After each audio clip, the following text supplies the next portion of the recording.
Hey, what's going on, everybody? Welcome to Tone Talk with Mark and Dave. It is Saturday, 1 o'clock, and we're going to do another question show with Dave. Punish Dave with questions. 1 o'clock for you, 10 o'clock for me. Oh, that's right. Yeah. 1 o'clock on the East Coast. Water for me. Just keeping it low key. Your light's a little dark. Oh, that just went back on. No, it's just that's the software doing it. Okay, interesting. Well, I hope everybody's doing well. We wanted to do another one of these and get together live and answer questions with Dave and myself. If you have any questions for me or for Dave, today's to do it. We're going to go live for about an hour. And today's episode 104, by the way. Also, today's show is brought to us by Sweetwater and Sennheiser. So Sweetwater, make sure that you click below. We have an affiliate link. And if you buy anything on Sweetwater, that helps the channel. And Sennheiser is a sponsor of the show as well. So where's my microphone? The e609. Really cool microphone. I don't know if anybody's checked this out. Oh, you got one too? I got one too. It's like a lollipop. It's these are awesome for live stuff, for club guys and stuff, because you can drape this over your cabinet with the mic cord. You don't need a stand, and it sits right against the speaker cab. You can kind of place it wherever you want, let your amp sit on the cord, kind of. And it's a really fast, quick, easy thing that no one knocks over or bumps into or kicks down or kicks out of the way. And I'm sure there's a bunch of guys out there using these. And it's a good kind of full frequency response microphone. It's cool for guitar. It's cheap. It's not expensive. And it's really durable. So it's awesome. Yeah, durable is right. Yeah, it's built like a tank. That's for sure. And like you said, draping over is super cool. It makes it really easy. Well, it just makes life easy, and you don't have to worry about the stands. You don't have to worry about anything. You don't have to worry about someone banging into it, the singer tripping over it, or cord grabbing the stand, anything. Yeah. It's kind of bulletproof. It doesn't move. That's unless great. Your amp rattles off the top of the cabinet and the mic just falls to the ground. Yeah. This is super easy, super convenient too. So make sure I'm going to provide a link also for these the Sennheiser e609 microphones for guitar. Check them out, and also check out the link that we have for Sweetwater. All right, because they're awesome. I mean, who doesn't love Sweetwater? And they sent me some candy. Where's my candy? Oh, that's the favorite thing. Yeah, I left it in the garage. I had a whole bag. I actually I had them put a note on my account to only send me certain candy. Which one do you like again? I forget. The Fireballs? Fireballs or this, Smarties.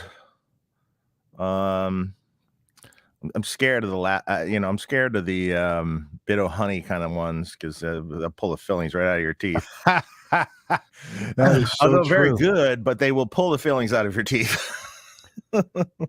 It's so true. It's so true. And I was going to say that I really like the bit of honey, but it is. They're really good though.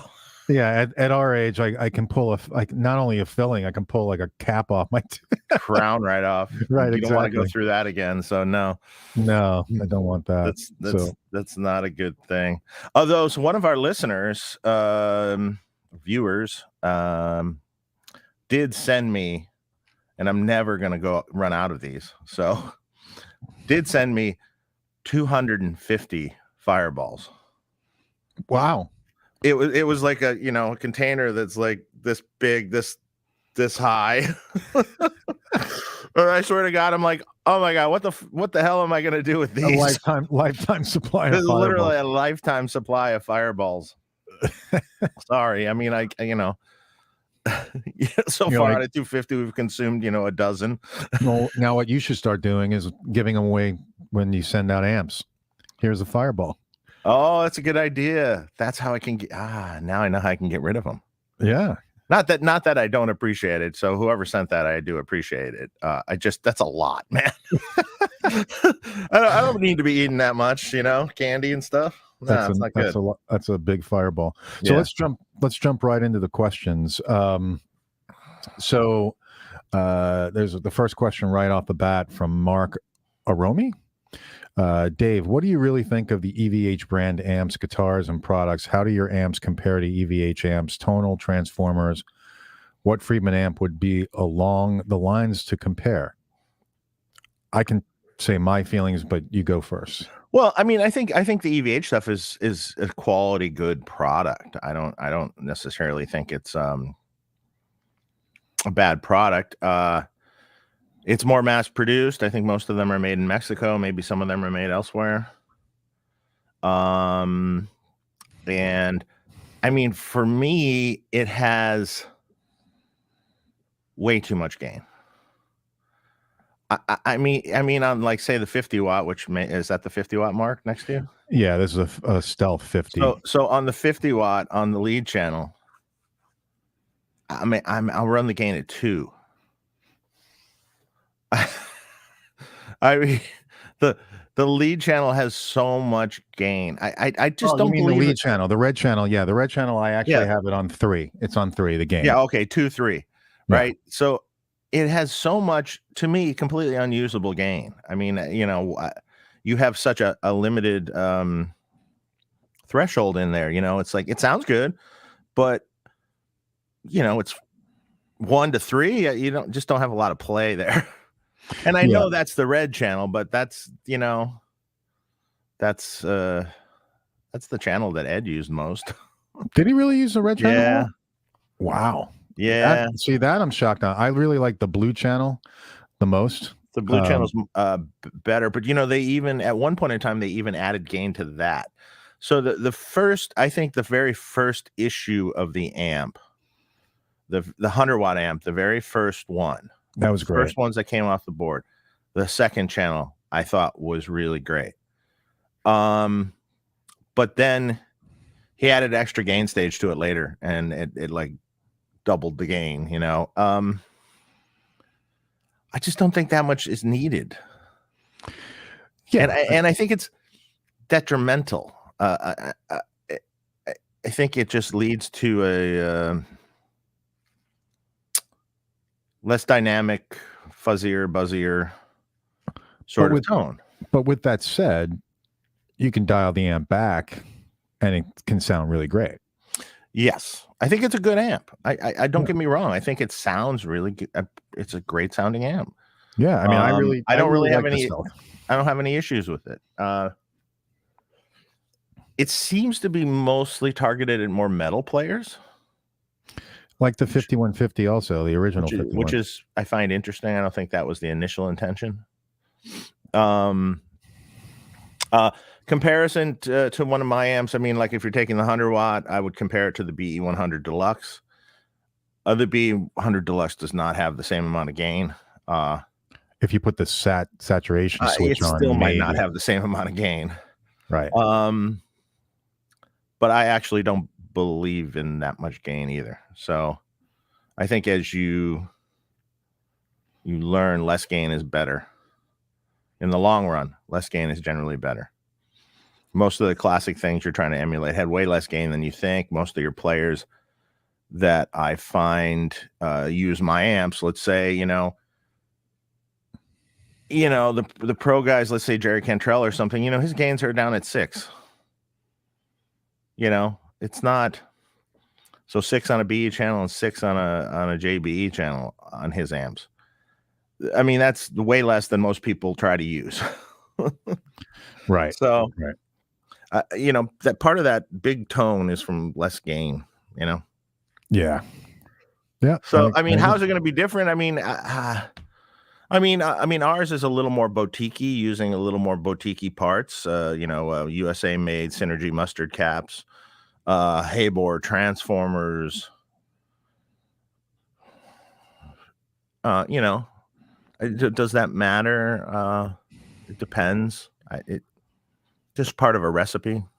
It's also I think your amps are voiced differently also. I think they're voiced differently. There's some similarities and some differences. Mm-hmm. I think so. I don't know. Maybe that's the best, but I am a fan. It's a good amp. So yeah, I'm a fan of EVH products overall. I've got guitars are good. Wolfgang stuff, the 5150. I'm curious what the iconic 5150 is going to sound like or look like. I know what it looks like, but just sound like. Yeah. Tony D, thanks for the super chat. This is for you, Dave. What made you do a Mark II of the naked amp? And was it a certain part that were no longer available for the Mark I? They sound a little different to my ears. Well, that's kind of, I mean, how the Mark II came about is I just, I made a couple versions that were new using kind of the parts I use now. And then I tweaked the circuit a little bit more with Reza Masabi, who has one and who's done a lot of videos of it. For, a little more percussiveness, a little slightly brighter, a little more attack, I mean, it's still the same circuit. It's just slightly different. I think the new one's far superior. That's cool. I'll grab this real quick. It's not a super chat, but Gary Z06, thanks for the question. Whatever happened when you and Bill Kelleher were talking about making a 20-watt butter slacks? Any plans? I think a pandemic and a fire happened. Yeah, exactly. Pandemic, fire, and parts procurement, so shall we say, are issues all right now. So will that come about? That's a good question. I don't know. That'd be cool. Maybe. He was really into it. Yeah, it might happen at the time. Andrew Paul, thanks for the super chat. Really appreciate it. Hey, Dave, how would you route time-based effects when using a SYN module in the effects return of an amp? Thanks for doing these shows. Are the best thing on the internet. Well, thank you. Appreciate that. Well, that's easy. You put the time-based effects in the loop of the SYN module. That's how that works. Wait, say that again? When you use the SYN at either of the SYN units, right, the effects loop is still active in that unit. Right. So essentially, you can insert your time-based effects in the effects loop of the SYN. Right. And then when you're switching, you still have your post effects. I mean, I suppose you could also insert them in line after the SYN before the return. Well, no, if you're no, that's right. You put them in the loop of the SYN. Okay. Frank Picha, Dave and Marc, great show. Dave, which switching system do you like and why for a guy with 10 or more pedals with 1 or 2 rack mount effects? Would you go with like a GSX?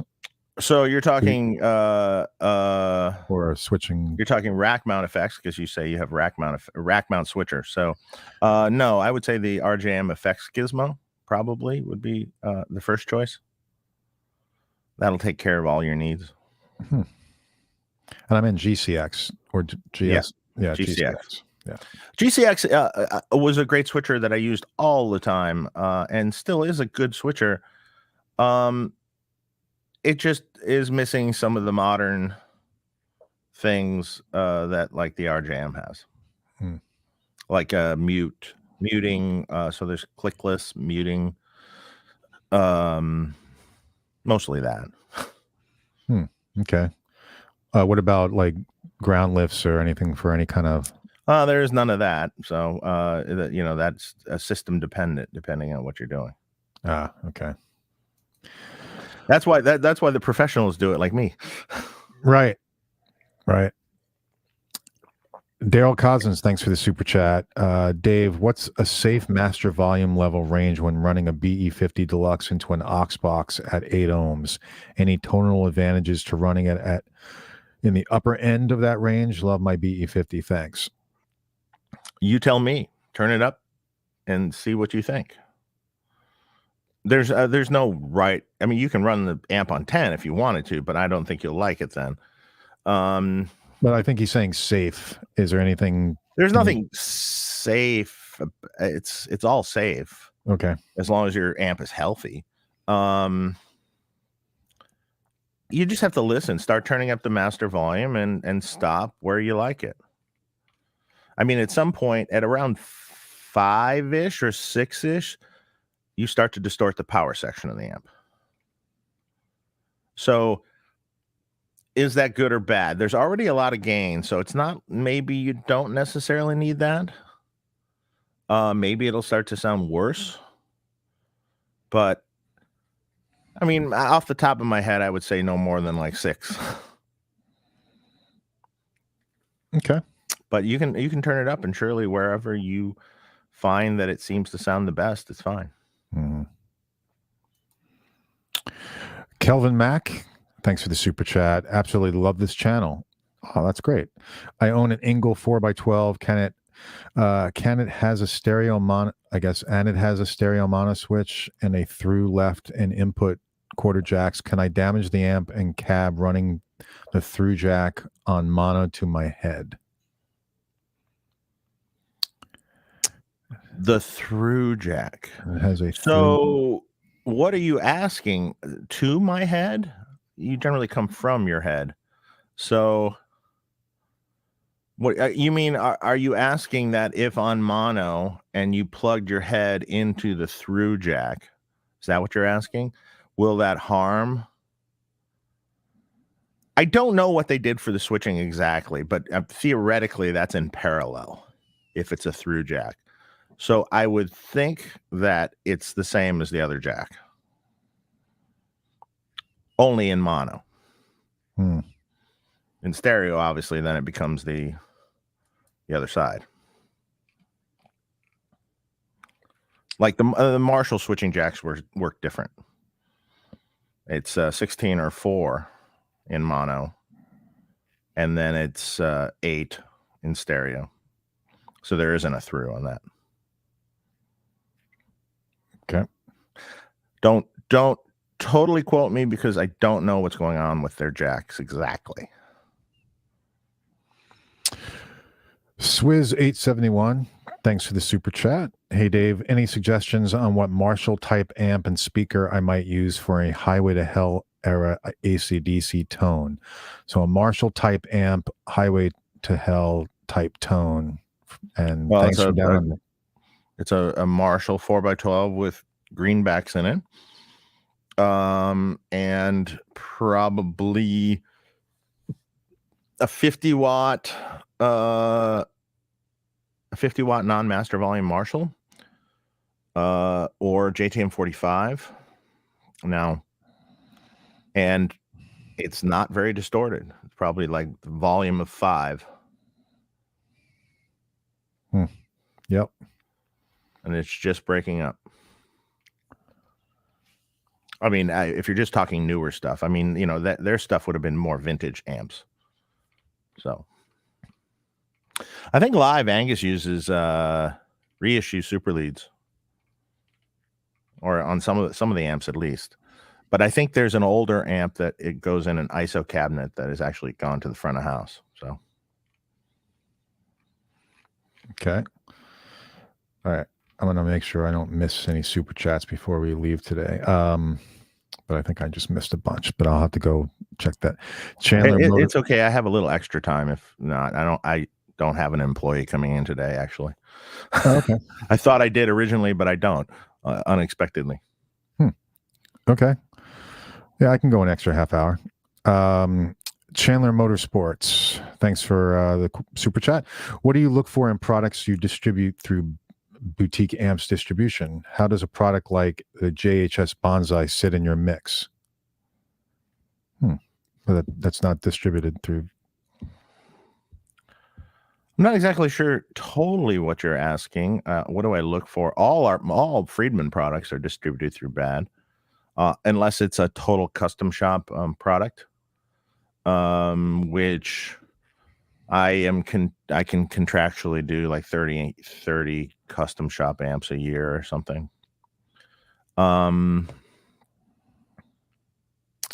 So the JHS Banzai is an awesome pedal. I can tell you that. I think it's every tube screamer known to mankind in one pedal. Oh, it's a great. And I I have it think also. it's an awesome pedal. So I think also maybe just to clear up, the way it works with BAD is that the products that are distributed through there are also in many cases built through there. Right. Yeah, all the products, they're like my partner. So all the products are distributed, marketed through BAD, direct sales to Europe. We have our own sales guy in Europe. And meaning direct sales, meaning we don't sell to a distributor who distributes to stores. We have our own person in Europe that sells to stores. So we sell to store direct, which keeps our prices down. It's unlike other models. Like the old model used to sell everything to a European distributor and they distribute, but then it's another price markup there. So and BAD makes the products, so they're manufactured at BAD, and I'm down there every week, testing every amp that leaves the place, and that's how it works. Very involved. Okay. How weird of YouTube right now. Like I wanted to go read the super chats, and it told me I have to read like some user agreement to see all the super chats. So I hope I don't miss people's super chats, because then it's asking me to like read a user agreement. So I'm like, oh God. Okay. I'll try to sort through that. Frankie boy, the BE Deluxe Sim in the Quad Cortex sounds amazing. Do companies like Neural DSP ask you before making a sim? What do you think of collabs like that? No, never heard it and can't even tell you. So I make nothing off of that. It's kind of irritating. It should be irritating. It's irritating, but it's kind of the modern world lately. So,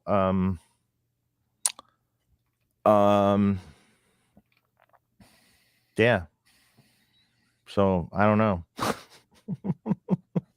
I'm not going to get into the politics of that. It's interesting.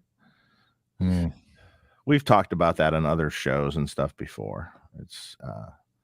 So I mean, I will say that we are. I mean, just because we wanted, everyone else has done it, we wanted to offer some, hopefully we'll have some new digital stuff coming out in the future, new digital, maybe some new plugins and new things. We're also offering Kemper profiles now, starting with the Naked amp, kind of an obscure amp that are done off the Big Hairy Guitars site, Michael Nielsen. So if you want a Kemper profile of the Naked, you can go get it at Michael's site. And we will probably do some others down the road of that too. It's like, if you can't beat them, join them and just do it better. Right, exactly. So that was sort of the thing. I mean, there's no stopping it, so why not offer some official ones? How I wanted to hear it. So, gotcha. Although it's not the real amp, man. And no matter what you do, it's still not the real amp. No. But in some instances, it serves a purpose. I mean, they're cool. I mean, Well, if you got to fly in a plane and you don't have a choice and you don't want to use rented backline and stuff like that, and at least you can take a relative facsimile of your amp, Right. Yeah. Okay. I don't know what's going on with my YouTube. I can't go in there and like see the list of super chats like I normally can. I can only see it in this.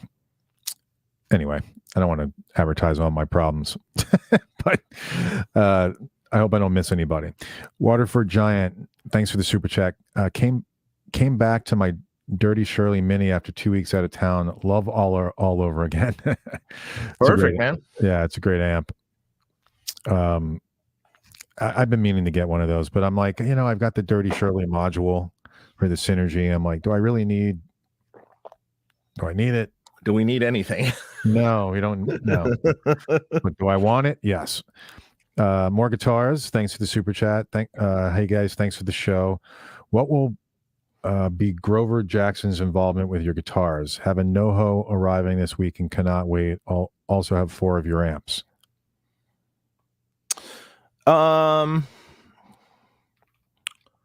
Grover essentially Grover has semi-retired. So he moved to Nashville. He's making some parts now and things. How future involvement? Not so much anymore. So now how that worked is we have a new head luthier. We'll probably make an announcement of that. We're using some of the same team that existed here making the guitars originally. And some new people that are even cooler, So, not to worry, it'll still be the great quality guitars, if not better. So awesome. You do have to realize that. So I was really heavily involved in how those guitars were. So, just to give Grover, hey, make something, they wouldn't have turned out exactly like they are, So my involvement is what made that guitar be what it is. So yeah, I've seen some. Just saying.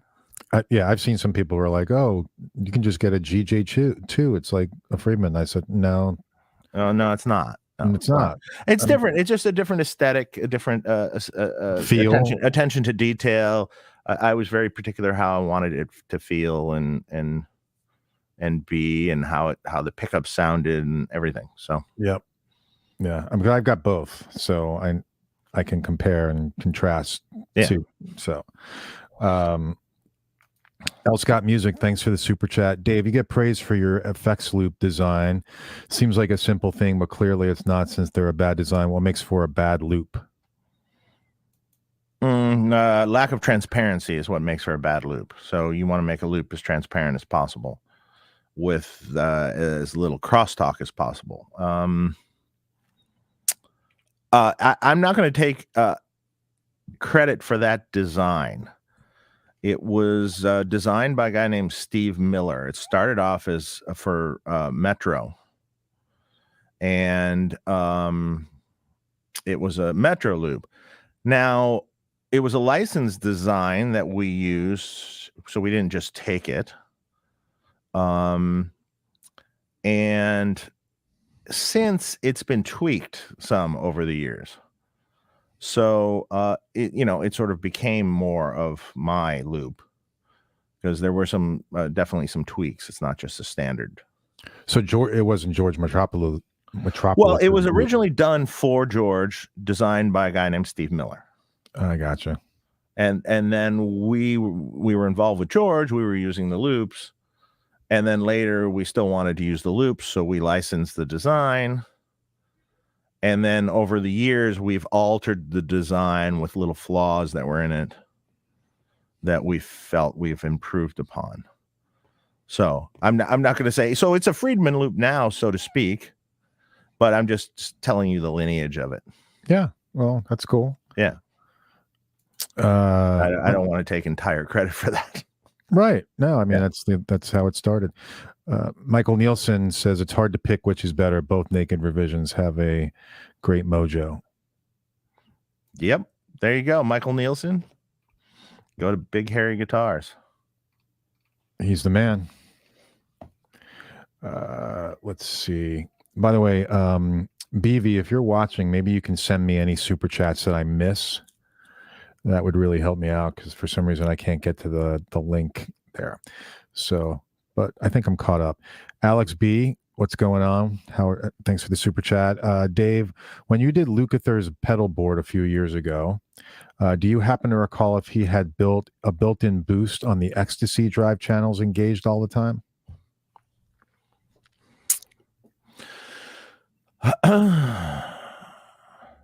I'm pretty sure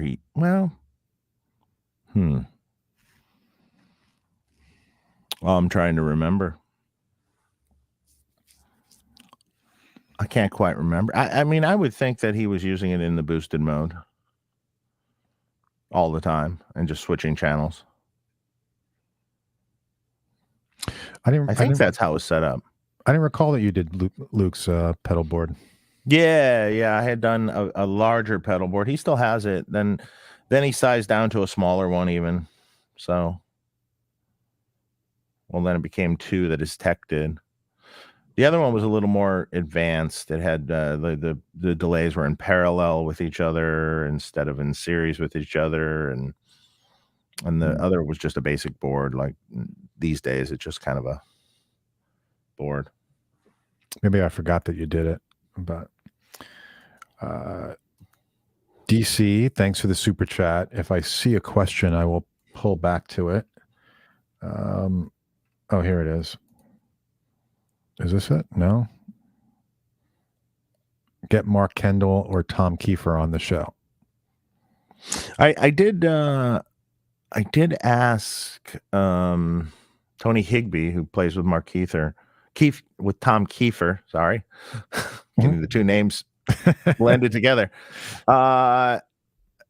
About that, and I don't quite recall the answer, but maybe when he starts kind of doing press and stuff again. Okay. Yeah, I'd love to get Tom. I'm psyched for Dean DeLeo. Absolutely, so, it's gonna be awesome. I can't wait, and that's coming up this coming week on Friday night. So, which I'll make a formal announcement soon, and also at the end of the show. But it's basically Friday night at 7 p.m. Pacific time, 10 p.m. Eastern time. Late night for Mark. It'll be late. That's fine. I'll take a nap in the daytime. There you go. You should do that. Yeah. I can't take a nap. No, never. I will. I will try to take a nap. Michael Nielsen with the super chat. Thanks, man. Hey guys, people ask me often, what's the best way to switch 2 or more preamps into the same power amp? Dave talked me out of it years ago. Well, talked you out of it? I mean, I don't know if I mean, switching preamps is not that hard, but there's some things you got to know about it. I mean, it really needs to be kind of a built rig to do it properly. I mean, you need a bunch of isolation transformers, and you need your switcher grounded to your rack rail, and your Furman grounded to your rack rail properly, and everything. There's a lot to know about it. This is why people are paid to do this stuff. Yeah, I mean, my experience with it recently. Now I know you get a bunch of hum. I got a bunch of hum. That's exactly. That's because it's not done. You have ground loops between everything. Right. Now another guy who I was working with through email had a bunch of preamps, wanted to put it, and I told him to get the GCX, the whole thing. And I warned him about the potential hum, and he wrote me and said, everything's quiet. It sounds fantastic. And I was like, I doubt that. I doubt that. Here's the thing: is like people. Some people think there's some people don't realize that it's not supposed to hum like that. Some people accept hum. Yeah, that's it doesn't have to be any. So in other words, if you plug, well, here's the thing. Let's just look at this basically. So if you just take a guitar preamp with a grounded cord and plug it into a power amp with a grounded cord and one cable between the two, you have a ground loop. Automatically, you have a ground loop because you have 2 ground connections. You're one through the audio cable and one through the power. So you have a ground loop. I mean, right on the bench, I could lay two things on the bench and it'll hum until I ground lift the other preamp or something. Interesting. Okay. Yeah, so it'll hum. So I mean, anytime you connect two pieces of gear that are electrically grounded, you're going to have issues. So there's a whole bunch of stuff to know on how to hook it up. Right. Well, for me, I knew immediately because everything was quiet. And then when I hooked it up to GCX and had everything hooked up, there was this level of hum that was there. Well, and then other things you got to know. So you got to know. So like, say you have a GCX, you can't lay it necessarily on top of your power amp. No, because what'll happen then is the field hum from the power amp transformer is bleeding into the cable and the relays that are sitting right above it. So then there's another hum there. Right. So there's a lot to know. Right. And there's a lot. It sounds like there's a lot of pitfalls. I don't know if there's pitfalls. If you do it right, it works perfect. But, well, if you know what I'm saying, for the layman person who's just like, oh, I'm going to hook it all up, there's a lot of pitfalls. Correct. ZXCVBN. If that means anything, that's cool. Thanks for the super chat, Dave. In a 2x12 cab, which speaker is more versatile, a V30 or G12H75? Mostly for 70s, 80s rock, VH, Floyd, Zeppelin, AC/DC, Def Leppard. Thanks for these shows; they are awesome. Thank you. I mean, I think that will come down to a matter of preference on tone. I mean, I think both speakers are just as versatile as another. It's just the overall tone. Are you okay? And the cabinet it's in too, actually. So like, for instance, like our 212 cabinet, I like the vintage 30s, but I chose the vintage 30s to go on our 212 because of the speaker enclosure. I thought those speakers sounded the best in it. So it's really a matter of the tone difference. So like a 75 is almost, it's a little more metallic sounding, a little more scoop sounding.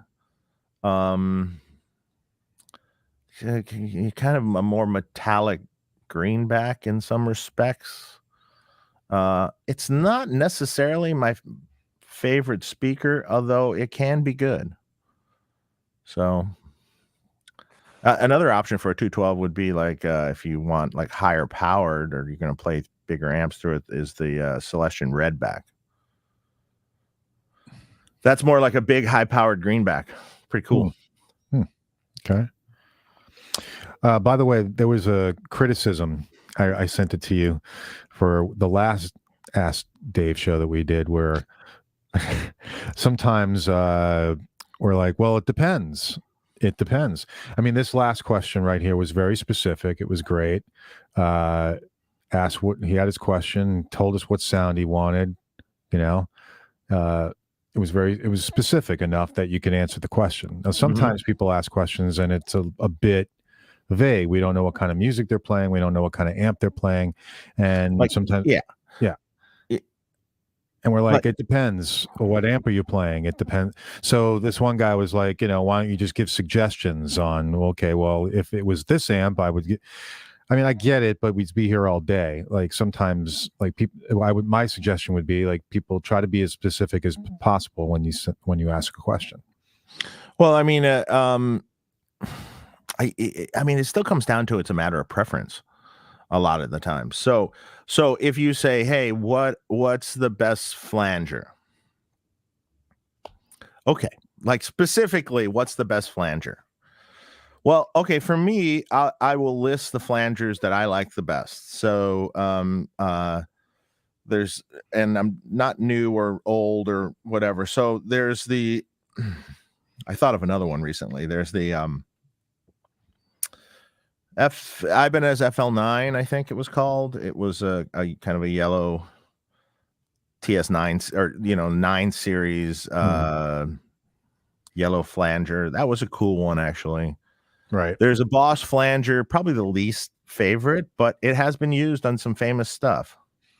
There's the classic MXR thing, and then there's Electric Mistress, Electro-Harmonics, and then there's the ADA flanger. So now, if you don't tell us that you play Van Halen, how do we pick which flanger? If you play Van Halen, the obvious choice is the MXR flanger, you know? If you say, oh, I play Pink Floyd music, I would say the Electric Mistress flanger. And if you say, I play music kind of like The Cure, I would say the Boss flanger. So it's hard for me to just pick. I like all those. so how do I tell you what's the best? I gotta know more information. So that's why I always say, well, it depends. What kind of music are you playing? And I'm just trying to look, when a guy comes in and consults with me to do a guitar rig, and he asks me the same question, what I'm going to come back with, well, okay, here's some of my favorites. What style of music are you playing? What are you, what are you doing? So it's hard to just say, hey, what's the best flanger? There isn't a best. It's all just different colors. It's different pizza. What's your favorite pizza, Mark? Right. Right. Well, this place down the street does this good thing, and this other one does a good deep dish. Well, it depends where I am also. Yeah, it depends. If you're in New York, or if I'm in New York, I'm in Chicago. Some people can't stand deep dish pizza. But I love deep dish. I'll have it. Now I'm going to get hungry. I'm going to want pizza. Yeah, I want pizza, and I've been really healthy lately. I've been really trying to be good. Chandra Sharma. Thanks for the super chat. Hey guys, love the show. Picked up an Ampeg VL 1002 that Dave modded. A lot more aggressive tone than my BE 100. Anything you can tell me about the mod? Huh. I remember doing it. That's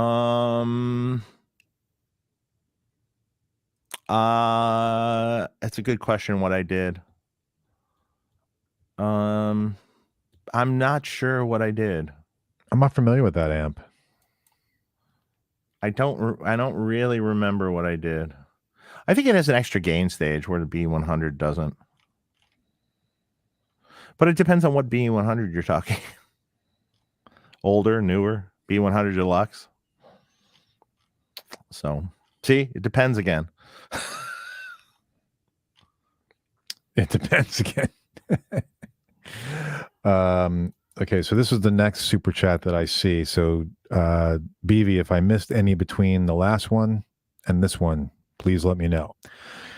Michael Bagdanowicz, thanks for the super chat. Any plans for an amp marketed for metal rhythm guitar with tighter bass response, aggressive gain, blacked out aesthetics like Reza's Custom 50?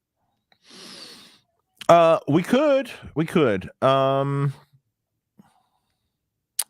Notoriously, the market isn't that big for it. So, I absolutely could do that. And, maybe it would be along the lines of Reza's Custom 50. But it is kind of a question. I think at some point in time, there's got to be some things in our line that need to be discontinued, to be honest. You keep adding, and it just gets to the point of. Well, it makes sense. At some point, you got to discontinue. At some point, depending on sales of certain products, you might want to discontinue some. Mm-hmm. Yes, that is a possibility. That's something I would like to do. I got a couple ideas about that. It's like, but which of your amps could you discontinue? It's like, well, the Buxom Betty could go away.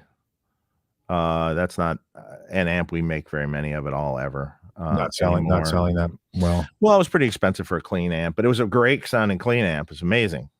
Right. Particularly good. But it's a lot. People don't generally want to pay that much for just a clean platform. To be honest, there's some signature amps that probably we don't like to do that, but and probably don't have to, but there's some that don't sell that well, That's cool, buddy. My buddy's at the airport right now, in Montana. Yeah. And he's with Slash right now. Oh, just sent me a picture of Slash at the airport. There you go. They travel on planes. Yep. There he is with his guitar in hand. Mm-hmm. So, and he wrote, I'll try to see if he'll be on Tone Talk. I'm like, okay, awesome. Thanks for letting me know. That's my buddy Ron. Mm-hmm.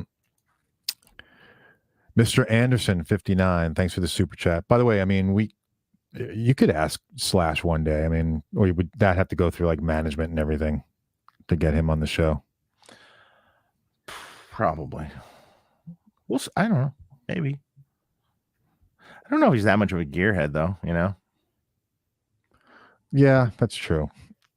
That's true. I mean, I haven't. I guess I could ask. I haven't, but I could. I don't know. I don't know if people really get to ask him a lot of questions about, besides like, oh, what'd you use to record Appetite for Destruction, which we all know a gazillion times. Anyway, Mr. Anderson, thanks for the super chat. Hey guys, I do mostly small bar gigs in the rural Midwest. You know what I'm talking about. Bush Light, Bratwurst, and 70s rock. It's funny. What lower wattage Friedman amp would you recommend I purchase? Maybe the Runt 20 or maybe the JJ Junior. I'd go with the JJ. At least you have two channels. You know, you can go back and forth. It 70s though. It depends. It depends on what that means. Hey, see, it depends again. Right. It does. What does that mean exactly? How much 70s? Is that Aerosmith? Is that, you know, I mean, well, it's a bar band, so it's probably a bit of everything. See, I would pick the JJ Junior because it can really take you to all levels of beyond 70s rock if you wanted it to. So you're pretty much covered, in my opinion. Like you can do Van Halen, which is 70s. You could do Aerosmith. You could do AC/DC. Correct, but you might not need the highest gain mode, and you might need the slightly lower gain mode with the Runt. So that's what I was thinking. So there's my thing. There's my thoughts. Okay. You can also do a Runt that has a mod on it for a higher gain tone too, that I could do like a separate master with like a lead tone kind of thing. That would be cool. So that was the one thing about the Runt that I had the original Runt. I think you changed it a little bit at some point, right? Yeah, a little bit. Yeah, because I was like, I could just use a little bit more gain. It was just like, maybe go to 12. So at least that was for me. But notoriously a 70. That's why I say that. Notoriously a 70s thing wouldn't be necessarily that as gainy. Yeah. How you doing, Vibhouse? Dave, do you have any tips for a bass DI that can go direct into an interface or front of house? I'm looking for one that can translate effects such as fuzz, octave, filter well, and not have that high-end shrill. Yes. In fact, I do have a suggestion for that, and it's brand new. And it just came out, and let me try to get that info for you right now. So there's a guy that works for me that used to be the head Mesa Boogie tech, and ran the Mesa Boogie store here in Hollywood for 25 years. And he now works for myself on Saturdays and Bad also as a kind of a tech. But he has his own company doing this Alpha DI, which is a tube DI. Just came out. It's on Reverb somewhere now. I'm trying to get that information as we speak. So just came out, really cool. It's they're filming a video today of that, actually, with Joe Barresi. It's been vetted by all the cool, you know, I think the guys in Slipknot have one, and a bunch of people that Joe Barresi knows and works with. So it's a really cool tube DI, bass DI. And again, I'm working on finding the information. So stay tuned, keep listening, and I'll find the information for you. Okay. This is probably a good time to remind people to press subscribe and click the bell so you guys can get all the notifications when we go live. I also will start posting more in the community area where I'll post notifications on what our schedule is, what next shows are coming up. So if you click on that, you'll be able to see these posts as well as the live notifications. Okay. As well as please check out Sweetwater in the link below the video and buy your stuff, and check out Sennheiser. This really cool e609 microphone for your guitar amp. Very cool. All right. Let me go back to the questions. You find it, Dave? No, not yet. Okay. Yeah, I'll get it. All right. Why it sounds great though. YMESYDT. Thanks for the super chat. Dave, how do I take a plexi and give it the EQ curve and immediacy of a matchless chieftain? Love the matchless, but not flexible enough in the gain.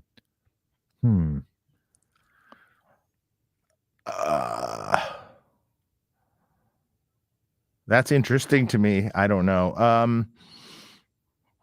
The immediacy of the matchless chief. I mean, they're totally different amps, kind of.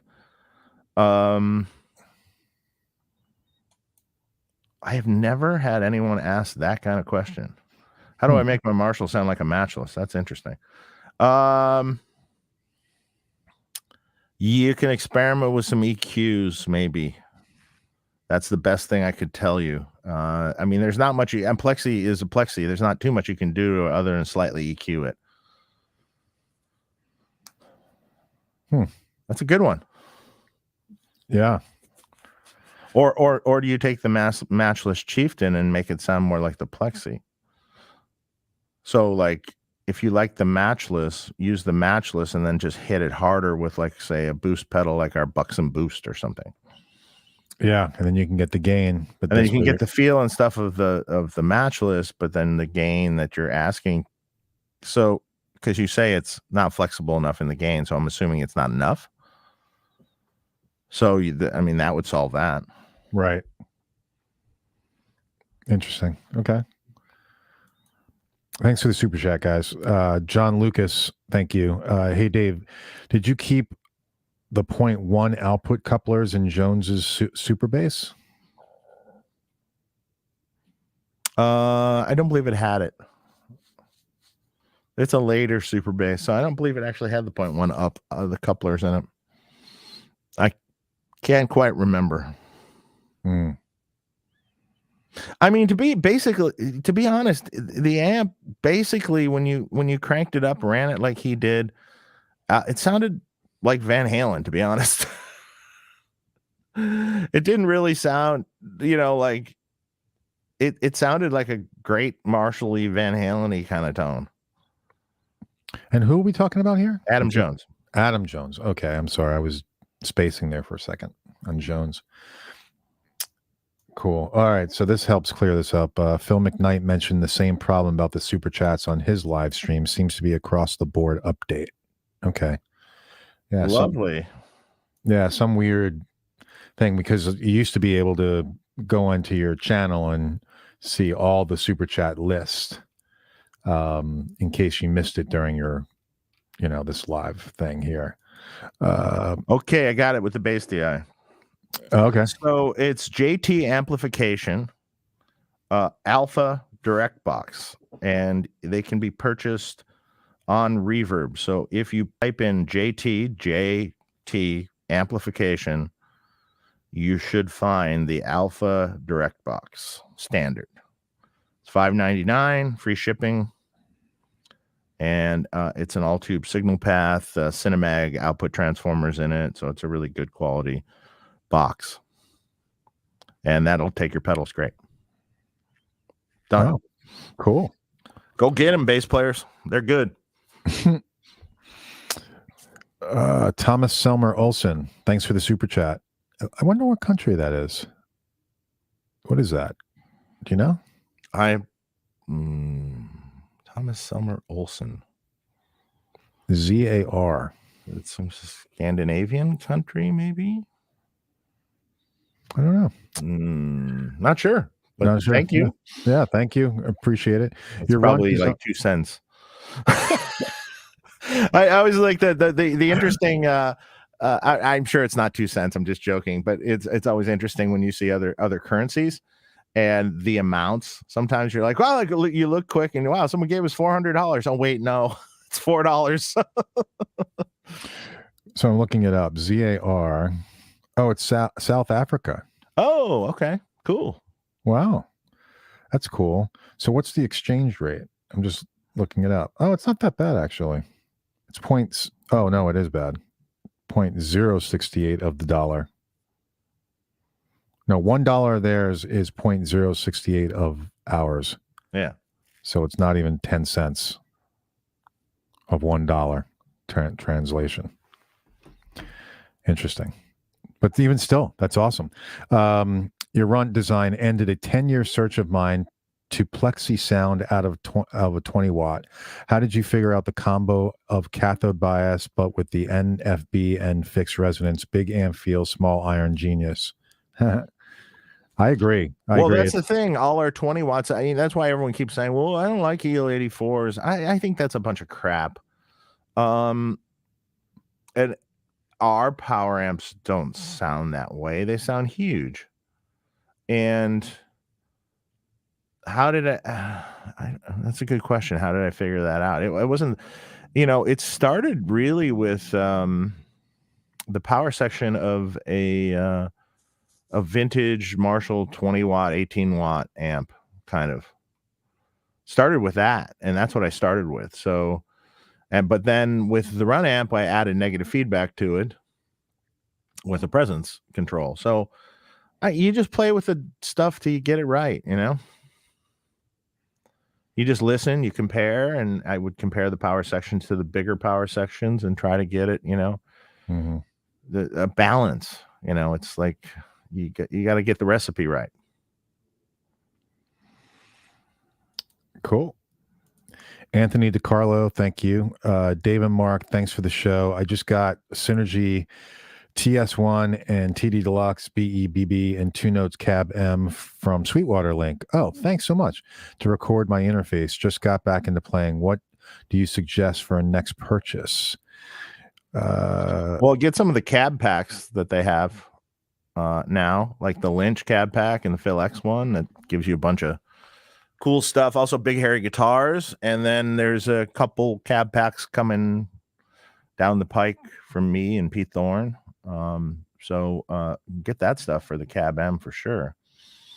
It'll be great. What's the Synergy TS1? What is that? TS1. Or do they mean just the Synergy Sin one? Maybe there's Sin one. Yeah, I'm not sure what that is. It must be the Sin one. Okay. You could get yourself a couple more Synergy modules. Sure. I mean, there's all sorts of ones. I mean, the Fryette ones are neat. Depends. Well, here we go again. Depends on the style of music you're going for. The Fryette modules are cool.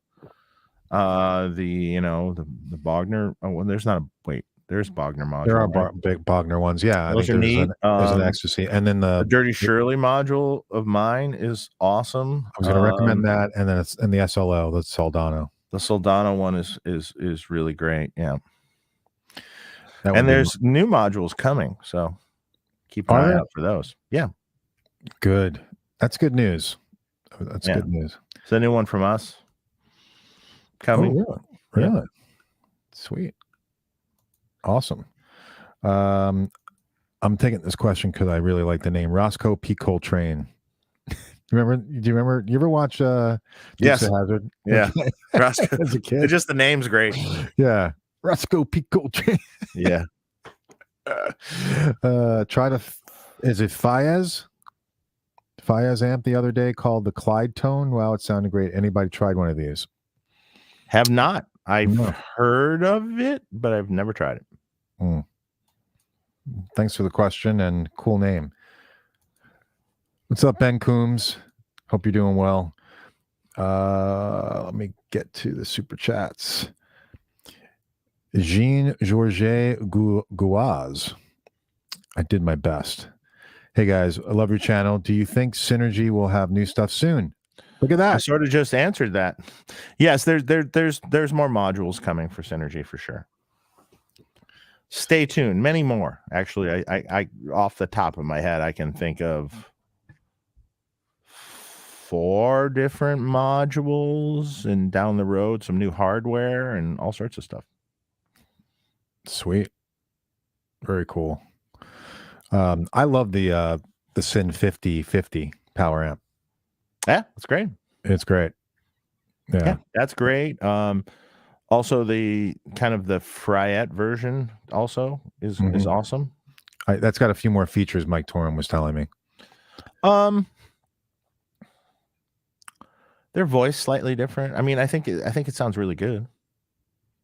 Okay. I thought it was cool. Yeah, sure. Let's see. What else we got? Scrolling. Dana McWhite. Why do they still make guitars with volume and tone knobs? They're not needed and mess up the sound. Everything is done through the amp and modules now. Oh, no. We're gonna okay, here's what we're gonna do with you. We're gonna lock you in a room with a single channel amp and a guitar.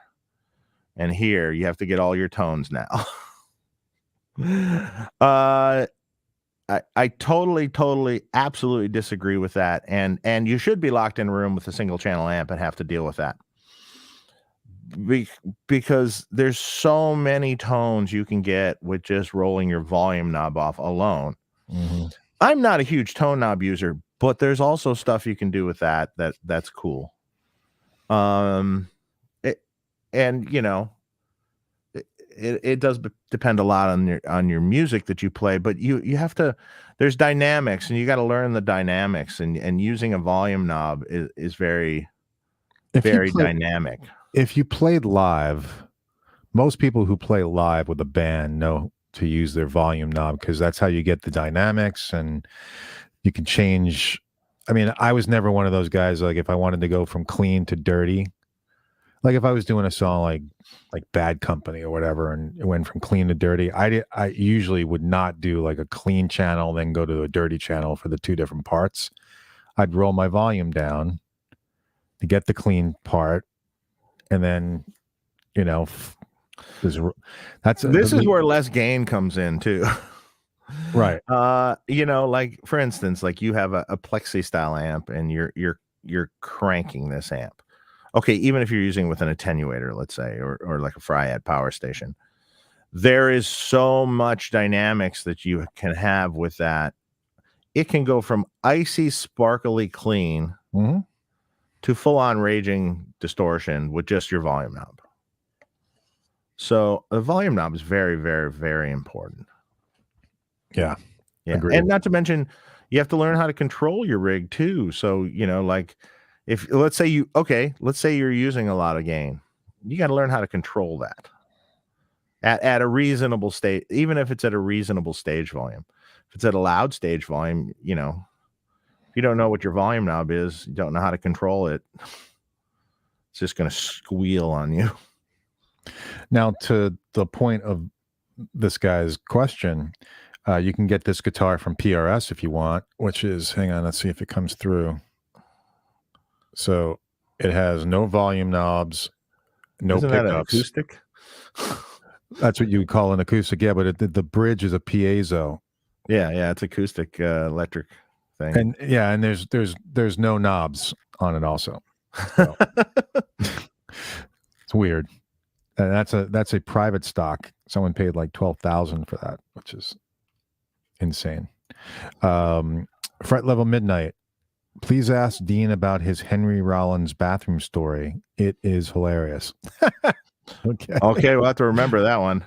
I'm curious about that myself. I'll have to write that down. Hang on. Dean Henry Rollins. I hope that's not setting us up. Well, I mean, like I go way back with Dean. So like my relationship started with Dean around 1990. So I you know, should be fun. Yeah, I can't wait. Ray Mitchell, thanks for the super chat. Hey there, Dave. While we're here, would you please tell people why they need to mount their power amps in the bottom of the rack? Pretty please. That's exactly where mine is. Well, that's really simple. That's weight distribution. You put the heaviest things towards the bottom of the rack. I mean, I look at people that make racks and I see how they lay things out sometimes, like end users, and I'm just scratching my head. I'm like going, oh God, it's so wrong how they're doing this. There is rhyme or reasons of things. But the power amp in the bottom, by far, you need the heaviest thing at the bottom of the rack. Otherwise, it becomes top heavy. And you don't want that. Now, if there's a particular reason why, like, say you have a studio rack and there's a particular reason why you just want to reach up to your left and be able to change the volume all the time. Okay, maybe. But if it's moving or traveling, forget it. No, at the bottom. Right. Stay curious. Thanks for the super chat. I see the question. Have you ever played with the Levinson Blade Falcon double block vintage tremolo? I wonder why more makers do not try to copy this trem. I have not. Levinson Blade, the Blade trem. I know about that trem. Yeah, no one seems to use that ever at all on anything. I'm not sure why that is. I've never actually I physically looked at one, but I've never physically used one. I'm looking it up. I don't think I've ever seen one. Huh. Interesting. Okay. Yeah, I've never tried one. So I've never even seen them at NAMM or anything like that to even give one a go. Nico Network. Dave, what's the connection between you and Mark? See, this question comes up. I told you this. Ever consider building him a left-handed amp with all the lettering and numbers totally backward?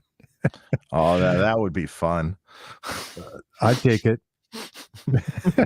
I could do that. It could be some panels where all the names are backwards. Oh God, that'd be confusing for me to even do. That'd be fun. Put it easy. Mark used to be a co-host on a different show, and I was on that show. And essentially, I did the show, and then Mark left that show, and then I messaged him about him leaving. Well, why'd you leave? And then I was thinking about it. I go, well, maybe we should do our own show. And I go, but here's the prerequisite.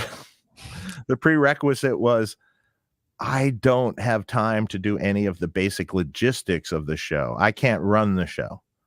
I'm way too busy in my life doing rigs, amp mods, Friedman, customer service for Friedman, and in general, I work 6 days a week. I can't do anything else in my life. It's my wife still looks at me sometimes and like going, really? So essentially Mark goes, I can do that. And I'm like, okay, let's try it.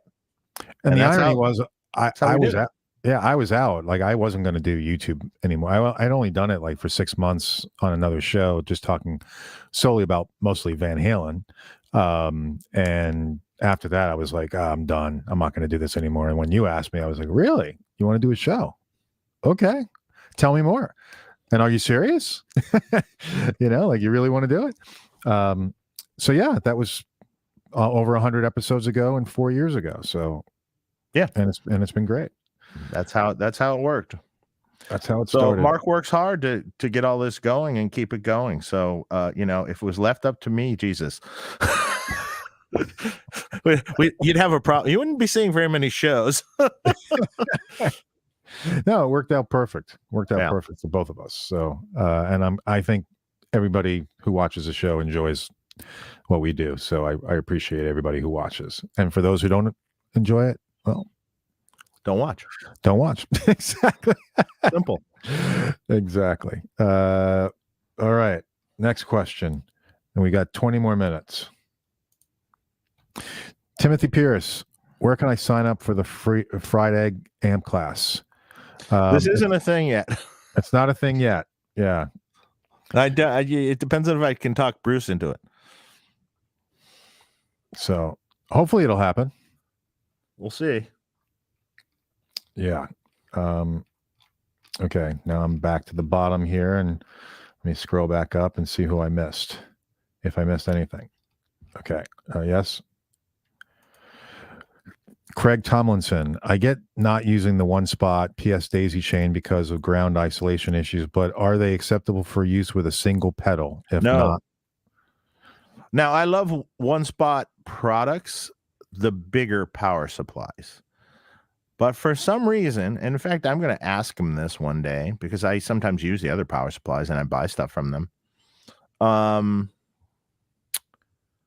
The one spot, if you just plug it into a pedal, causes the pedal to buzz. It's just a poor switching power supply. It's just not done very well. Now it's interesting because I just plugged one into a delay pedal that's running in front of my Morgan. Mm-hmm. You know, and I didn't hear any buzz. You sure? Just one pedal. Well, let's see. We don't do it right now. Well, I'm just curious. I'll see if I hear any buzz. That's it right there. I just turned it on. So, well, clean. If the amp's clean, you probably wouldn't hear it. No, it's got a little dirt to it. But if you cranked it up, you'll probably hear it. It's got a little dirt to it. Let's see. Is this on? Right. Okay, just turn your guitar off. Crank the amp on 10. Don't play. Okay. No, I got you. Crank the amp on.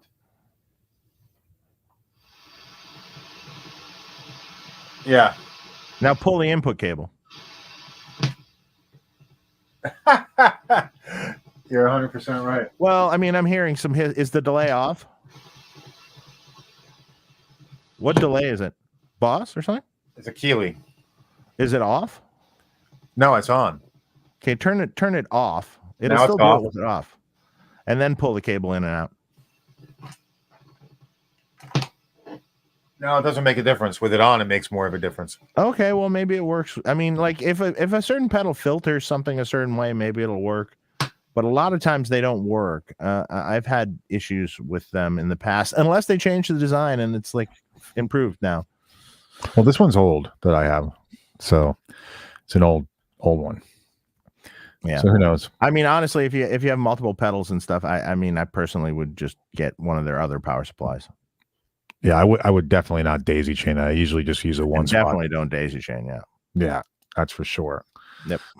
If you want a perfectly silent switching power supply, a Boss PSA 9-volt supply works perfectly with no problems. Thanks for the super chat, YMESYDT. I found a Hughes and Kettner duotone for next to nothing. Any thoughts on those amps, and can I turn it into something badass? That's a good question. Have never played one and have never worked on one. So I'm not sure. I just don't know. Yeah. They make nice amps. I mean, it's probably pretty decent sounding, I think, you know. I don't remember much about those amps, but they're all tube, right? The duotone. They are, yeah. I mean, a lot of the Hughes and Kettner amps sounded pretty decent over the years. Andrew Paul, still waiting for the day when we have a Friedman amp build class. Name the price. Talk to Bruce.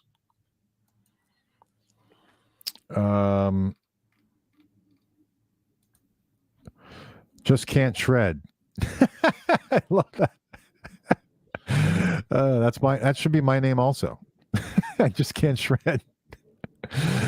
Just got a Friedman vintage 2x12 for my SLO 30 for steel. Just wanted to say you make a killer cab. The vintage 2x12, vintage Friedman 2x12. What's it's just the vintage grill cloth. Oh, the vintage grill cloth. I got you. It's the standard horizontal 212, I would imagine, unless it's the vertical one. What are you looking up? Me? Yeah.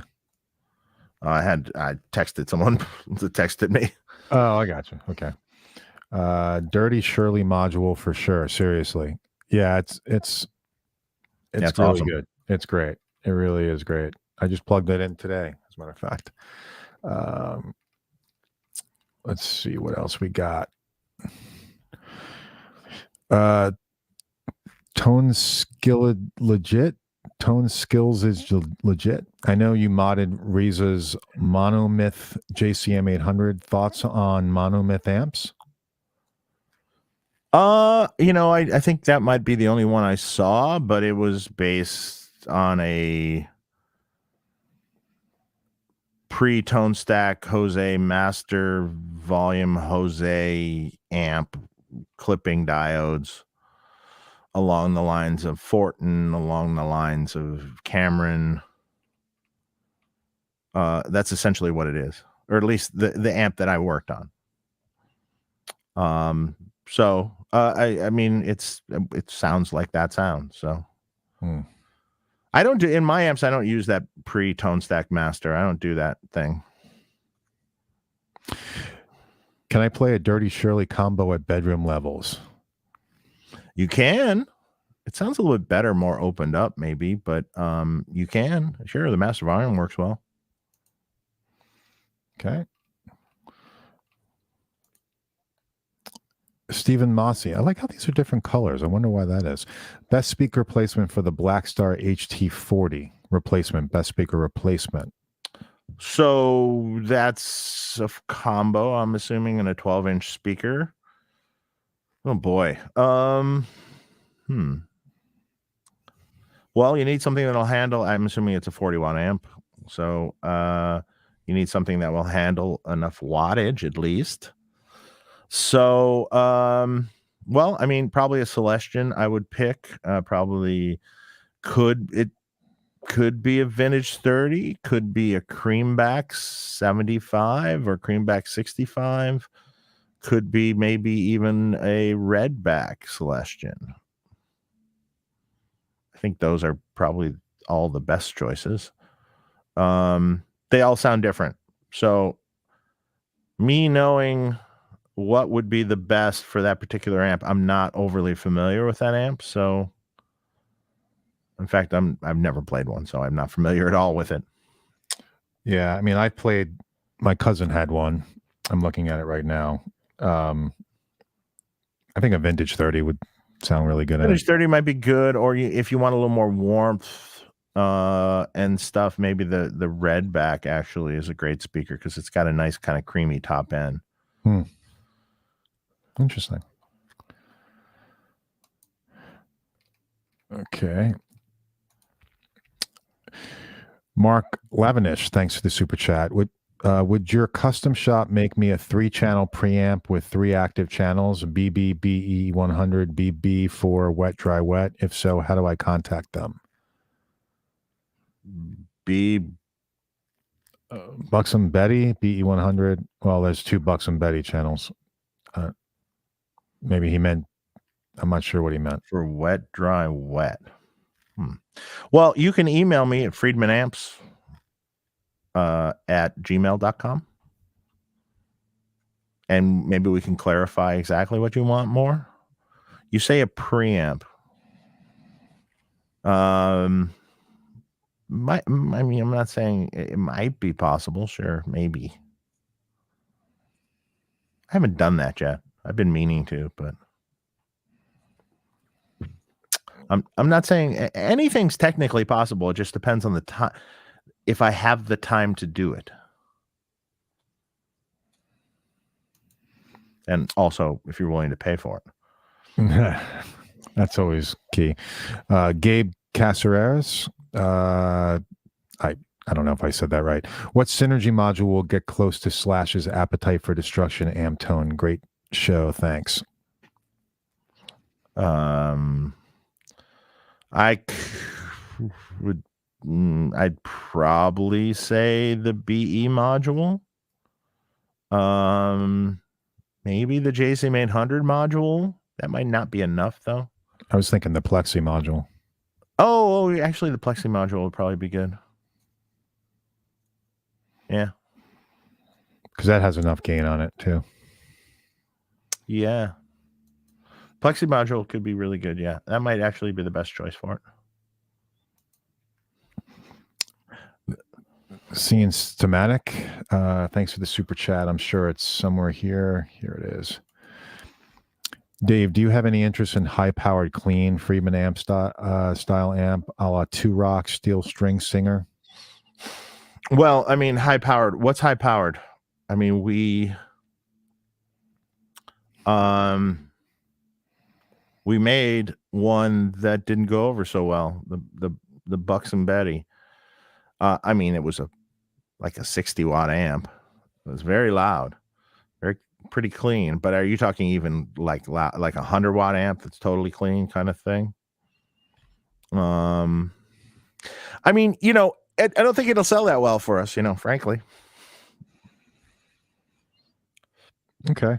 So BV messaged me and said, if we only have 20 minutes left, we may want to turn off the super chats because we have enough already to keep us going.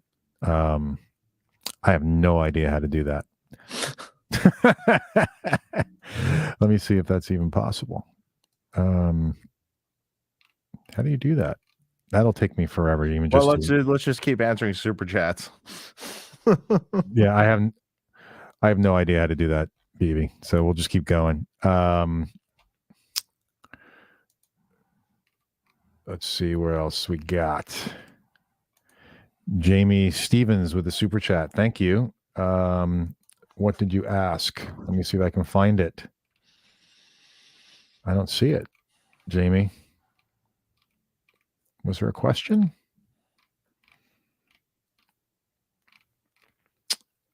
Let us know, Jamie. If you have a question, man, let me know and I will pull it up. But I just do not see it.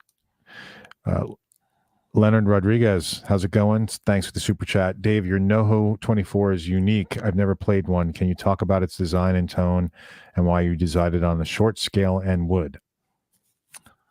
Okay, well, I have to say that the short scale was a Grover idea on that. He had a design for that, and I think we quite liked the concept, and it worked out really well.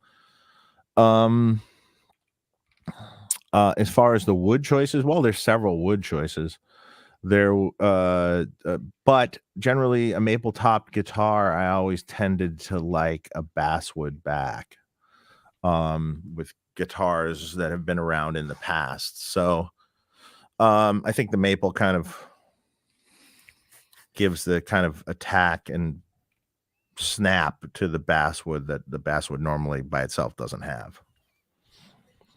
So that was the rationale behind that. And then we did some really cool ones like Sammy Bowler's guitar where it was like the crazy flame maple top underneath painted over. People were like, why'd you paint over that top? Because it was cool. Peeking out. Peeking out. Exactly. T-Top. Hey, Dave, what's your opinion on the 1987X? Love your work, guys. Thanks for sharing your knowledge. Well, I have one. Yeah. 1987X can be cool. I don't think the spec is right, really. I mean, it is a version that existed, but it needs a few tweaks, to make it to really sound good. And also, I find that the reissue transformers sound a little abrasive in the top end, so there's some tweaks that I do to that generally, internally in the circuit. Okay, and that's what you did to mine? Well, I did the whole Van Halen thing to yours, so it's this doesn't have 6CA7s. I have no idea. I don't know if you told me that. I did. and it has a 50K mid pod and all the Van Halen tweaks to yours, and it's made to run on 90 volts. Right. Yeah. If you're going to do sounds that, great. if you're going to do that kind of stuff to it, it's a good platform for that. Yeah, I mean, I think they can be totally good. They just needs a little caressing and a little bit some tone shaping to them. Nico says, thanks. Thought maybe you both grew up in Detroit. Mark does a great job. Thanks, man. Nope. I grew up in Brooklyn, New York. So we didn't know each other. I actually knew of Dave's amps way before we ever met, like 10 years before. I was on the gear page, checking out, always wanting that Van Halen sound. And people were like, got to get a Friedman. And I was like, I got to get more money. So at the time I didn't have it. So I got myself a Splong. Which is a cool amp. Yeah, cool amp. Yeah. Much different feel. Yeah. But cool stuff. But then we met. So the rest is history. All right, let's go to the next super chat. Mike in Miami. Hey, Mike. Hope you're feeling better. Thanks again for keeping me entertained while I'm recovering from 2 neck surgeries recently. Sorry to hear that. Yeah, sorry to hear that. But he's still playing, I think, which is good. So keep playing, as Eddie says. Just keep playing. Well, I'm sure whatever you had fixed or whatever was going on, it's probably going to be a lot better now. Hope so. Yeah. So definitely. And thanks for your messages, Mike. Appreciate them.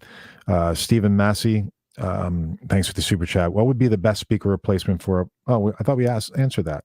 HT42 amp. I also it's not all two because it uses FETs. I think we did answer that. We did answer this, yeah. Stephen, before, but it may have been asked by somebody else, or maybe I asked. I'm not sure. But anyway, V30 or a Redback. That was or maybe the creambacks too. Okay. Oh yeah, Brent. Yeah, he texted me too. Yeah. Shout out to John Sakarsky at JTMs. He modded my Recto and did an absolutely fantastic job. He is. Yeah, that's the base DI. Oh, John Tokarski. Yeah. JTMs. Okay, cool.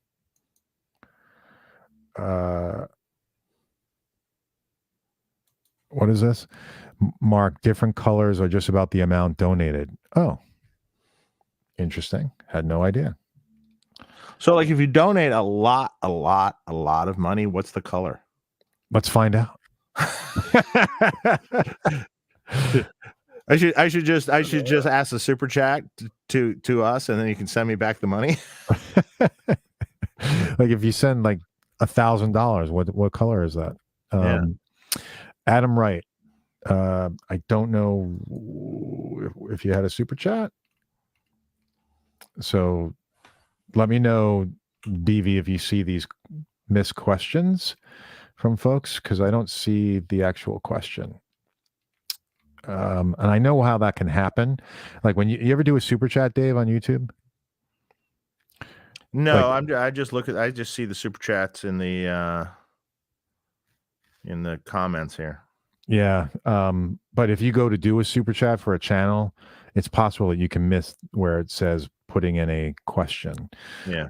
TJ Walsh. Hey, Dave, how rare is an actual Frank Levi modded 800? Pretty rare. I've almost never seen them. In fact, the only one I've ever seen is Slashes.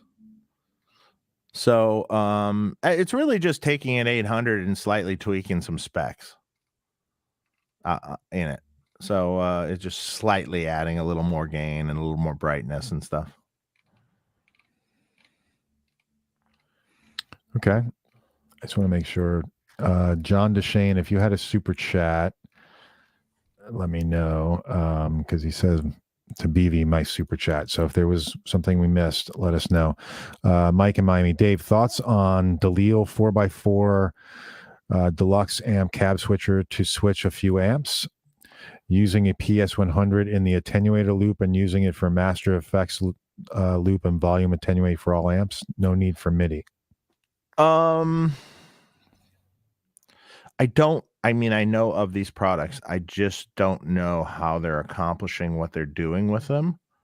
So I don't know if I can really comment. I do know that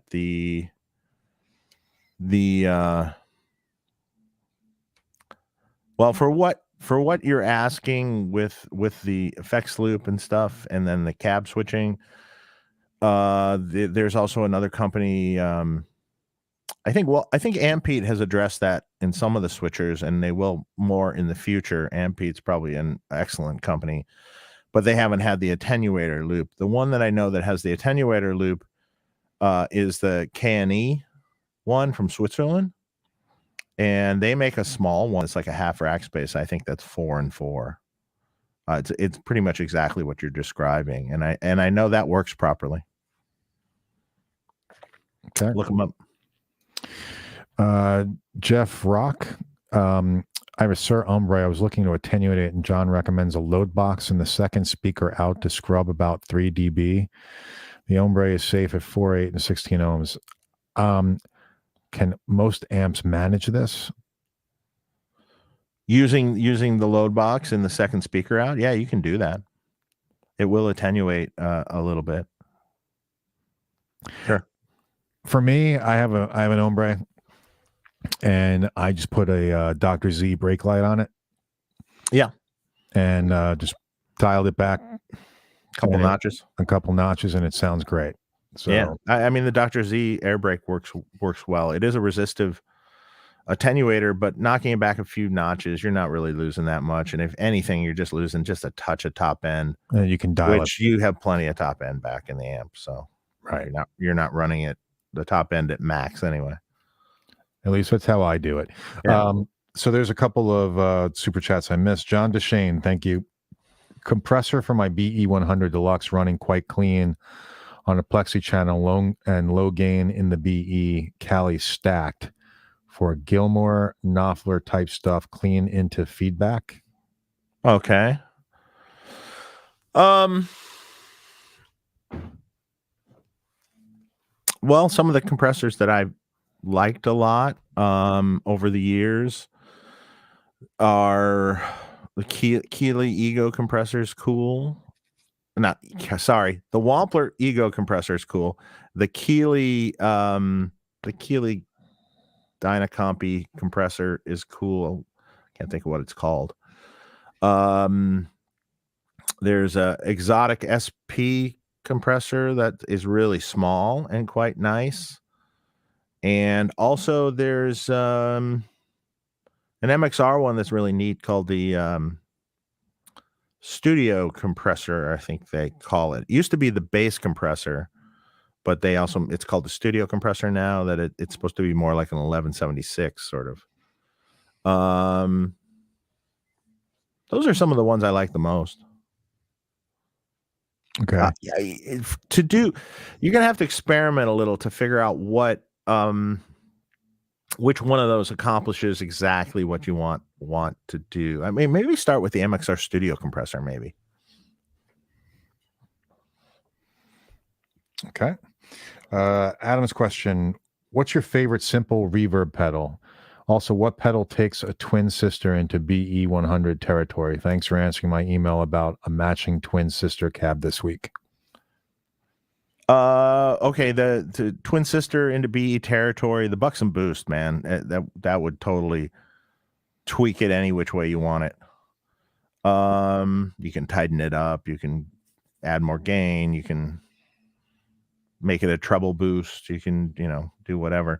Remember, with that pedal, mid and bass off is flat and treble at half is flat. So start there and then start boosting things and doing stuff. And then you have a tight knob on that too. At first, you could start with the EQ off on that pedal and just tweak the tight knob first and the boost amount. And then if you need some other tone shaping, click the EQ in and then have the EQ set, like I said, and then just start tweaking that a little bit. Okay. And then as far as simple reverb pedal, well, I mean, in the past, kind of an older pedal that I don't think is made anymore is the Digitech Polara. which was great.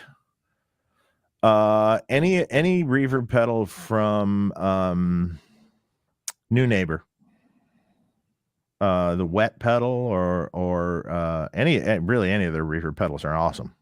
What do you think of the Holy Grail from Electro Harmonics? Holy Grail's cool. Yeah, that's definitely cool. That's kind of a one sound, or the Flurb. Mm-hmm. Yeah, That's also a really good sounding reverb. That's cool. Raf 513. By the way, no more super chats, please. No more, because we got to go. Raf 513, thank you for the super chat. Hey guys, I'd like to hear Dave's thoughts regarding 20-watt amps with EL34s instead of using EL84s. Well, all you're doing with the EL34 then is reducing the voltages in the amp to get 20 watts out of it, and cathode biasing it. That's like, say, how the Marshall 20s are done. I kind of feel that's somewhat neutering it.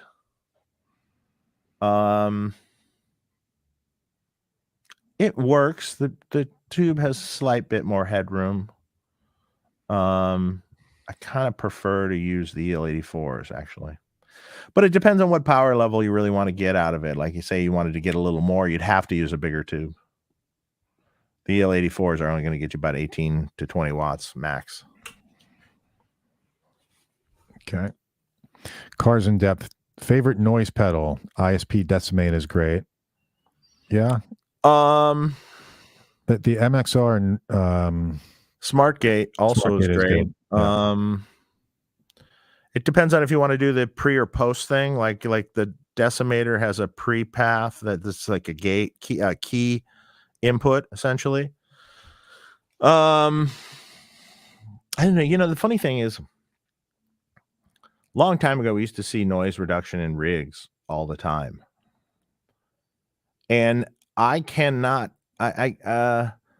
very seldom do I see any noise reduction in pro rigs anymore. In fact, almost never. At least the rigs that I build. A couple exceptions, like sometimes we use smart gates on the output of wireless units, because wireless units are notoriously hissy, and we just set it really, really light just to take away that hiss from the wireless unit. So you'll see a smart gate there, generally speaking, in rigs that I wind up doing. And then occasionally someone doesn't like the amount of hiss that comes from a boost pedal, or like a high gain like boost overdrive pedal. So sometimes they'll go in the loop with that pedal just to combat that extra hiss, but generally not for the whole rig. Yeah, he was much bigger in the 80s and 90s. Yeah. John, we got to your question, so thanks again for it. Oh, wait, that was another good one. Cali 76. Yes, that would be a great compressor with it. Yeah. Okay. That's one I forgot. Sorry. In fact, that might be the best choice for what you were talking. What's your favorite item at Chiba? Everything. I do chef's choice. I like the shrimp. The sea eel was fantastic. I would have more of that sea eel. That was really good. Sea eel. I didn't even know you had sea eel. Yeah, we both had it. Oh, you're right. Right. It had that. It was like a very oceany flavor. Yeah. All right. So someone said I missed the question. I've been there so many times. I mean, I've been going there 20 plus years. So the meals blend together. Mark II 1964. I see that, but I don't see your question. I was scrolling to see if I actually saw the question. So if you can find it, because it said missed your super chat here, but I don't see the question actually. So it's the question below, you say? Below where? Let me go back and see. No, I don't see your question, bro. Wait, who was it from? It was from Mark 2, 1964. I see. Does it say what time it was? No. 2:37. Okay, well, okay, 2:37. So that's got to be. Oh, the $5 chat? No, yeah. Okay. Yeah. See, and my screen is blue. Yours is like green. Right below? There's no question right below. Yeah, I don't see it. Ask it again real quick. Yeah, put it in there and ask BB to text it Put to it me. at the bottom. Yeah, because we don't want to miss it. Sarang Narayan, thanks for the super chat. Hey guys, I read somewhere that the way Friedman amps have their negative feedback setup is very different from how the majority of amps do it. Can you comment on how and why that is? Not at all. It's normal. I don't know what you're talking about, really. It's a standard depth style resonance circuit that's variable or not, depending on the amp. And then it's a standard 47, most of the time 47K feedback resistor. And generally it's off the 4-ohm tap on most amps, some other taps on others. No, it's very standard. Now, the naked amp's very different. The naked amp that we don't really technically make. Mm-hmm. So that was derived from a Naylor design, actually. So this is funny from John. Haha, stop sending us money. We just don't want to upset anybody. Normally, we don't want to take your money and not answer your question. Yeah. And I'm sorry, there's other questions in here too that we're not answering. Yeah, we're just not gonna be able to get to it all. Did Bruce Egnater design the ISP noise gate? No, ISP did. Okay. All right, so I know we have to there's a couple other little thing. Someone asked, do I use treble bleed circuits in my guitars? No, I don't use any in my guitars because with our pickups, it doesn't quite need it. Is it worth upgrading your power amp from a Carvin TS100 to a Sinn 5050? I don't really know what the TS100 sounds like, so that's hard for me to answer. My guess would be yes, but I without really knowing what that one sounds like, I'm not sure. Okay. All right. Well, we're going to be back in less than a week. We're going to be back Friday night with Dean DeLeo, and that's 7 p.m. Pacific time and 10 p.m. Eastern time. I can't talk. 7 p.m. Pacific, 10 p.m. Eastern, with Dean DeLeo from Stone Temple Pilots. Also, Trip the Switch. Is that the name of the band with Tom Trip the Witch? Trip the Witch. Yeah, with Tom Bukovac, and looking forward to it. It's going to be awesome. So you guys check that out. And then we also have coming up as well the last couple guests that we've got scheduled. So we got Dean DeLeo on September 11th. We've got Johan Segborn coming on. Awesome. So psyched to have Johan on. And then September 25th, we've got Rich Rankin from James Tyler Guitars, formerly worked for Gibson, doing like KRK monitors and things. And way before that, he worked for Tyler Guitars, and he's also a recording engineer. So yeah, it's gonna be great. Mm-hmm. And Razor, you showed up a little late, man. What's up, sluts? He asked. I think Rez has been filming a video, maybe. Oh, that's cool. He's Hollywood Sounds, whatever. He's always putting those great pictures up, or whatever he says. But yeah, I'm glad he's busy and back to work. So with all kinds of stuff in Hollywood. All right, so that's it. Anything else, Dave? No, I think to clarify, and that guy that was asking about the negative feedback thing in my amps, he later clarified that he goes, well, I thought you used to take it off the speaker jack. Early amps, yes, they came off the speaker jacks, but that's not that unique. That came from vintage Marshall plexis and things. So then it, depending on where you set the impedance selector, it would change where the negative feedback was coming off of. We changed that later. I haven't done that for years. Okay. All right. Well, I hope everybody has a great weekend, and we will be back Friday night. All right. If any of you guys, if we missed any of your questions and you want it answered, feel free to send me a question if you'd like at friedmanamps@gmail.com. And I'd be happy to answer it if you feel like we missed it in here and you really want to know. Or you can email me at tonetalkmark. And Mark then will email me. Yep, tonetalkmark@gmail.com. Or if you have a question for me, feel free to email me. So, all right, guys.